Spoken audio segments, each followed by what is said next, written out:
Maple Crest HOA was the kind of neighborhood that photographed beautifully. The lawns were always trimmed to regulation height 2.5 inches, as the covenant dictated, and every mailbox was painted the same colonial blue that the board had voted on 6 years ago. The flower beds bloomed in synchronized rotation, as though the seasons themselves had applied for a permit. From the outside, it looked like the kind of place where neighbors waved at each other from driveways, where children rode bikes in lazy summer circles, and where disputes were settled over sweet tea and reasonable conversation. It was not that place.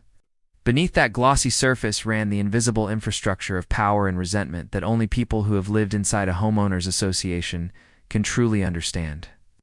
The whisper networks, the violation letters, the passive-aggressive, notes tucked under windshield wipers with a smiley face drawn at the bottom. My name is Teresa Caldwell, and I moved into Maple Crest 17 months ago with my 9-year-old daughter, Lily, and the quiet hope that we were finally starting over somewhere kind. I was a single mother. I had buried Lily's father 2 years prior after a long and brutal battle with early-onset Parkinson's. And in the fog of grief and financial restructuring that followed, I had managed to purchase a modest townhome in this community, the kind of purchase that feels like a miracle when you're exhausted and scared and just desperate for solid ground. What I did not account for was Diane Whitmore. Diane had lived in Maple Crest for 11 years. She had been HOA board president for 7 of those, a tenure she wore like a military decoration. She was the first person to greet me when the moving truck arrived, which I initially mistook for neighborly warmth. She stood at the edge of my driveway in a cream linen blazer, explaining a laminated welcome packet, and delivered a 20-minute orientation that was less a welcome and more a performance review for a job I hadn't applied for. She told me which days I could have visitors park on the street. She explained the noise ordinance down to the decibel. She noted pointedly, with a smile that never quite reached her eyes, that holiday decorations had to be removed within 10 days of the associated holiday, or a fine would be issued. I thanked her, smiled, and carried boxes into my new home. I told myself she was just enthusiastic. I was wrong. Diane's enthusiasm, I would come to learn, was entirely selective. It activated most powerfully in the presence of people she had decided were beneath her, and from the moment she saw Lily roll down the moving truck ramp in her manual wheelchair, understood, with the slow and sickening certainty of a woman who has seen this look before on other faces, that we had been categorized. We were a problem to be managed, a variable that disrupted the aesthetic equation of Maple Crest's perfection. And Diane Whitmore was not the kind of woman who tolerated disruptions quietly. She stood at the edge of my driveway in a cream linen blazer, and what I thought was a welcome was really an audit. The first 6 weeks were merely uncomfortable. Diane sent a violation notice about the ramp we had installed at our front door, a portable, removable aluminum ramp that Lily needed to enter and exit our home independently. The letter cited an obscure aesthetic clause about modifications to the exterior facade. I responded in writing, citing the Fair Housing Act and the Americans with Disabilities Act, both of which supersede HOA covenants when it comes to reasonable accommodations for disabled individuals. Diane sent a follow-up letter acknowledging receipt of my response and informing me that the board would take it under advisement. The ramp stayed, but the letters kept coming. One about our doormat. Apparently it was 1 inch outside the designated welcome mat zone. One about a wind chime Lily had made in art therapy and hung from our porch post. One about the chalk drawing she made on our own driveway that washed away with the first rain. Each letter was signed by Diane personally in a looping, confident cursive, as though she was autographing something rather than harassing a grieving single mother and her disabled child. I documented everything, every letter, every date, every response. Not because I was planning anything, simply because I am a woman who has learned, through hard experience, that people who wield small power tend to escalate. When they do, you want to have kept receipts. It turns out that instinct was the one thing that would save us both. Maple Crest Community Center sat at the heart of the development like a civic crown. Jewel, a 2-story brick building with a meeting room, a fitness area, a small pool, and a wraparound porch where residents gathered on weekend evenings. It was, in theory, a shared space, Every homeowner paid into it through their monthly HOA dues, and every homeowner was entitled to use it. In practice, it was Diane's domain. She scheduled the events. She approved the bookings. She controlled who sat on the activities committee, which reported to the board, which she chaired. Lily loved the community center, despite everything Diane represented to me. I refused to let one woman's hostility rob my daughter of a social space she had every right to enjoy. Every Saturday morning, I would walk with Lily, she in her chair, me beside her, the 3 blocks from our townhome to the center, where a small group of children gathered for an informal art hour run by a retired teacher named Mr. Beaumont. He was a gentleman in his 70s who had voluntarily organized the sessions and asked for nothing in return. Lily adored him. He would save the biggest sheet of watercolor paper for her and always asked, with genuine curiosity, what she wanted to paint that day. For an hour each Saturday, my daughter was simply a child making art, not a disability, not a liability, not an inconvenience in a cream linen blazer's field of vision. I should have known that something this simple and good would eventually attract Diane's interference. It began with scheduling conflicts, mysteriously. Diane began double booking the community room on Saturday mornings, forcing Mr. Beaumont's art hour to relocate to a smaller, less accessible back room that required navigating a narrow hallway. Then, 3 weeks later, she announced at a board meeting, one I attended and sat through in full, that unsupervised children's programming required additional liability insurance, that Mr. Beaumont would need to submit to a formal application and background verification process before continuing. Mr. Beaumont, who was 72 years old and had been volunteering in that building for 4 years without incident, looked briefly heartbroken before composing himself and agreeing to comply. The process took 6 weeks. During those 6 weeks, Lily asked me every Friday night if art hour was happening tomorrow. Every Friday night I told her not yet, but soon. What I did not tell her was that I had begun recording my interactions with Diane on my phone whenever. We were in proximity to each other, not covertly, in the sense of concealing a device, but discreetly, in the sense of not announcing it. I kept my phone in my breast pocket with the microphone unobstructed. I had started doing this after the 4th violation letter. Diane had cornered me at the mailboxes and said, in a low and perfectly controlled tone, that some people simply weren't suited for communities with standards, and that she hoped. I understood what she meant, understood exactly what she meant, and I wanted to make sure that if she ever said it again, I would have more than my word against hers. Every Friday night, Lily asked if art hour was happening tomorrow. Every Friday night I said, not yet, but soon. I wasn't sure I believed. The situation shifted in the 3rd month, when the board approved a series of exterior staircase improvements to the community center's main entrance. Beautiful, wide, symmetrical stone steps were installed, photographed and featured in the community newsletter with a caption about enhancing curb appeal. What was not installed, despite my written request submitted to the board 30 days prior, was the promised upgrade to the existing side entrance ramp, which had developed a raised lip that made it difficult for Lily's wheelchair to navigate. Without assistance, one submitted a formal accommodation request, citing the same federal statutes I had cited in my first letter.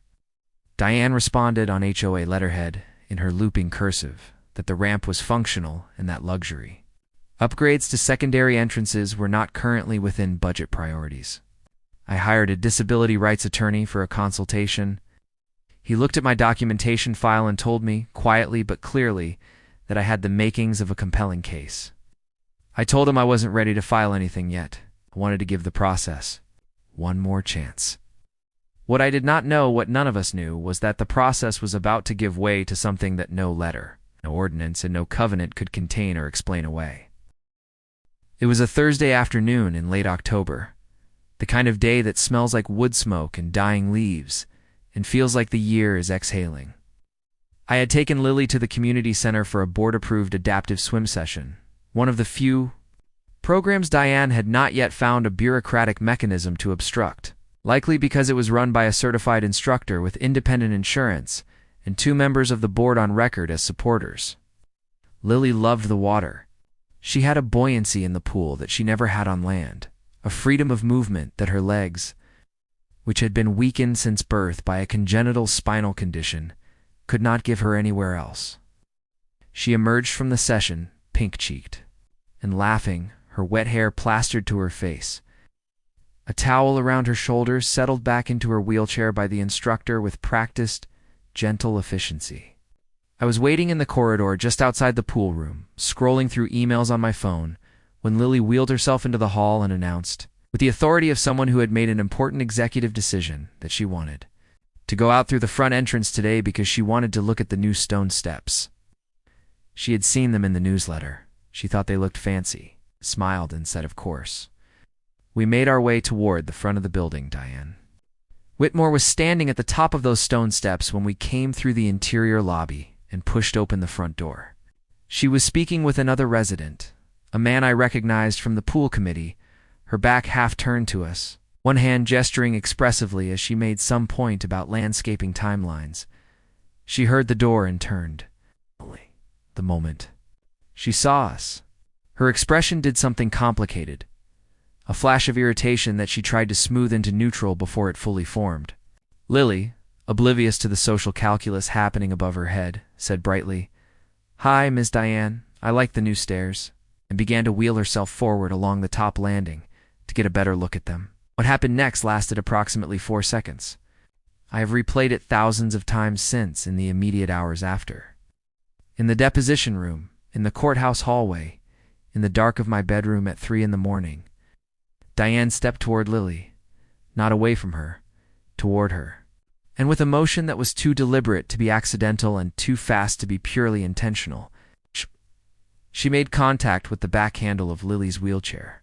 Whether she reached for it intending to redirect my daughter, or whether she simply shoved, is something I will leave for others to characterize. What is not in dispute is what happened next. Lily's wheelchair tipped forward. My daughter, who cannot brace a fall with her legs, went over the edge of the top step. The chair followed. They tumbled together down 4 stone steps before the chair caught on the iron railing post and stopped. Lily was on the ground, crying, her arm bent at an angle that made my stomach turn to ice. I was already running. Lily said, "I like the new stairs," and 4 seconds later she was at the bottom of them. Diane said, "Oh my goodness," loudly, immediately, in the voice of someone performing shock rather than experiencing it, and then said, "She just rolled too close to the edge." I tried to grab her. The man from the pool committee was already pulling out his phone. I reached Lily and crouched over her, assessing her with trembling hands, telling her I was here, she was okay. I had her. Her arm was broken. I knew this before. The paramedics confirmed it. Her collarbone was cracked.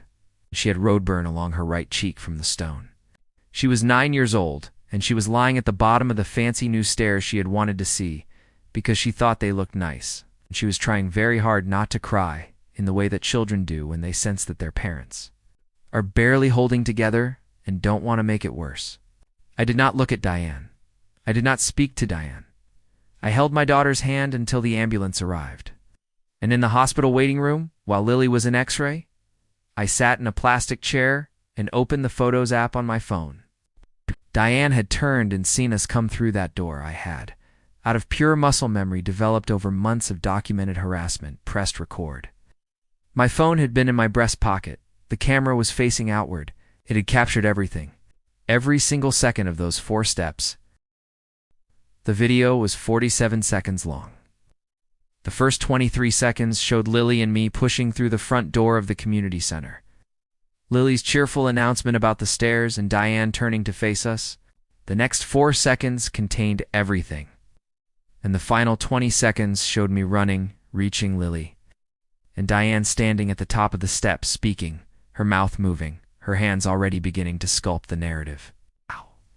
I watched it 3 times in the hospital waiting room with the sound turned low and my hand pressed flat against my sternum, feeling my own heartbeat as though checking to confirm I was still alive.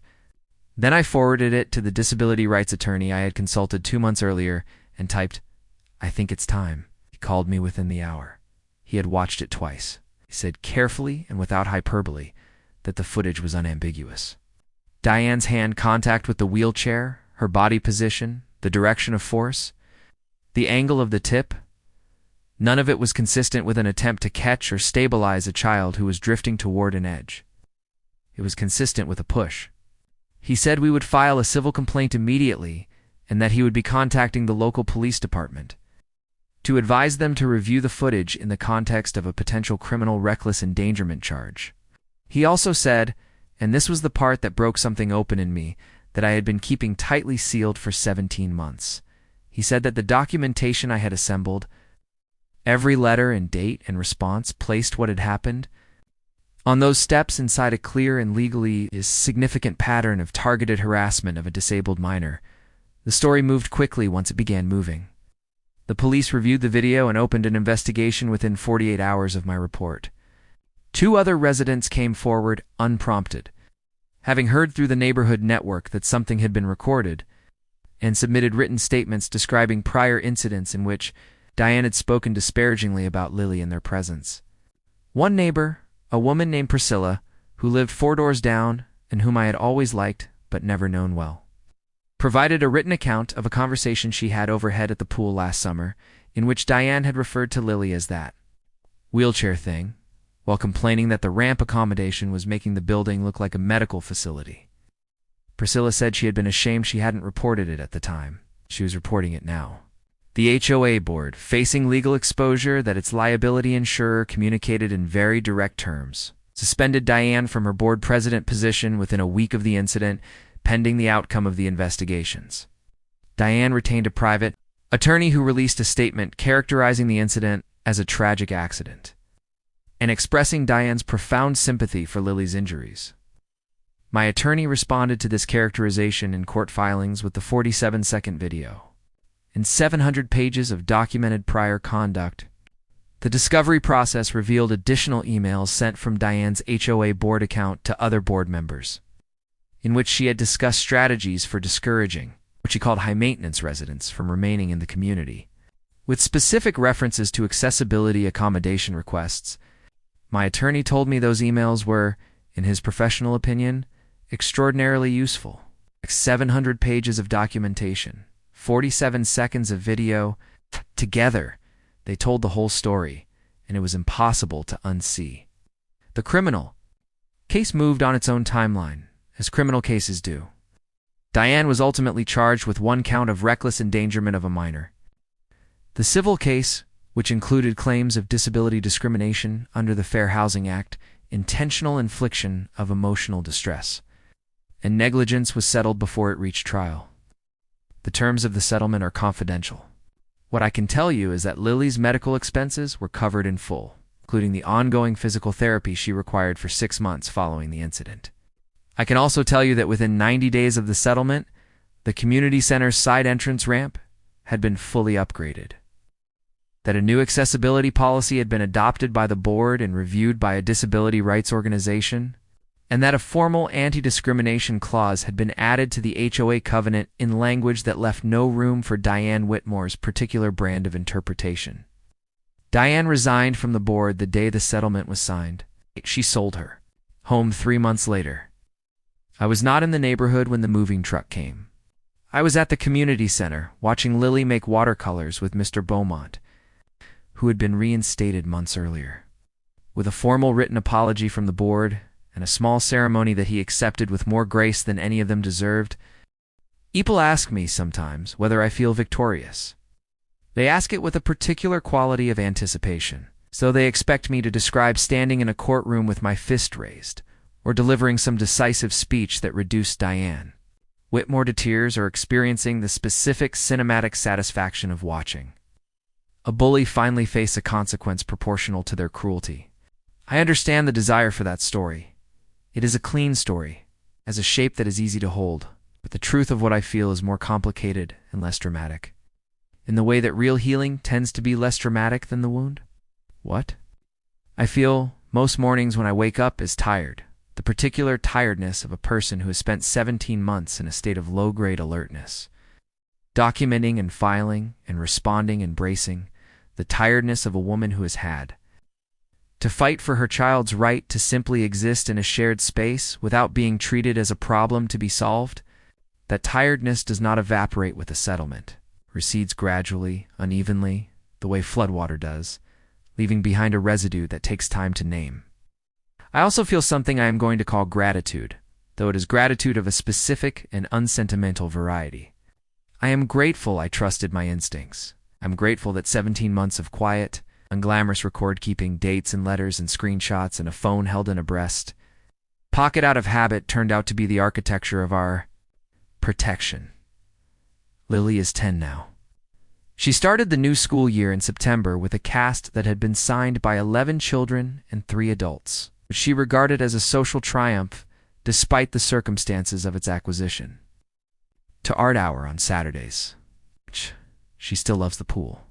She does not talk about what happened on the stairs very often, in the way that children sometimes process trauma most efficiently by simply continuing to live forward and letting the adults do the talking. But she said something to me about 2 weeks after the incident, while I was helping her with her homework at the kitchen table. She looked up from her worksheet and said, "Without preamble, Mom, did the camera help?" I told her yes, the camera helped. She thought about this for a moment, nodded, and went back to her worksheet. I sat very still for a moment after that, feeling the weight of what a 9-year-old had just summarized with perfect economy. Yes, the camera helped. The documentation helped. The neighbors who found their courage and came forward, they helped. The federal statutes written by people who understood that the law must sometimes stand between the vulnerable and those who would use proximity and power to diminish them, those helped. But underneath all of it, at the very foundation, what helped was this. I did not stop believing that we had the right to be here. I did not let Diane Whitmore's systematic campaign of attrition convince me that Maple Crest was hers to define, and ours to vacate. I stayed. I documented. I breathed. I kept Lily's paint supplies stocked, and her wheelchair tires inflated, and her hope intact as best I could. And when the moment came that required evidence, I had it not because I had been planning a legal strategy, but because I had been refusing, quietly and stubbornly, to be treated as though my daughter's life was an imposition on someone else's. Aesthetic. She looked up from her homework and said, "Mom, did the camera help?" "Yes, sweetheart, the camera helped." If there is a lesson in this story, and I am cautious about lessons because I think real experiences resist the tidy packaging, of moral conclusions, it might simply be this. Power that goes undocumented tends to believe it is invisible. People who have been permitted to operate without accountability develop a specific kind of confidence, a certainty that their version of events will prevail because it always has, because no one was watching, because the person they were targeting didn't seem like the type to fight. Diane Whitmore had 11 years of history in that neighborhood. She had 7 years of uncontested board authority. She had a filing system of her own, violation letters, regulations, carefully worded board minutes, and she had constructed an entire infrastructure designed to make people like me feel small and procedurally overwhelmed. What she did not have, on a Thursday afternoon in October, when she reached for the back of a child's wheelchair at the top of 4 stone steps, was any awareness that the accounting had already begun, that it had begun not in anger, but in preparation, not in confrontation, but in quiet, persistent, unglamorous faith that the truth, if captured, has a way of surviving. My daughter went down those stairs. The camera was already rolling. Everything that came after the investigation, settlement, the policy changes, the ramp upgrade, the resignation, the empty house 4 doors down with the for sale sign in the colonial blue mailbox, all of it flowed from that one fact. Someone was watching, and what they saw did not lie.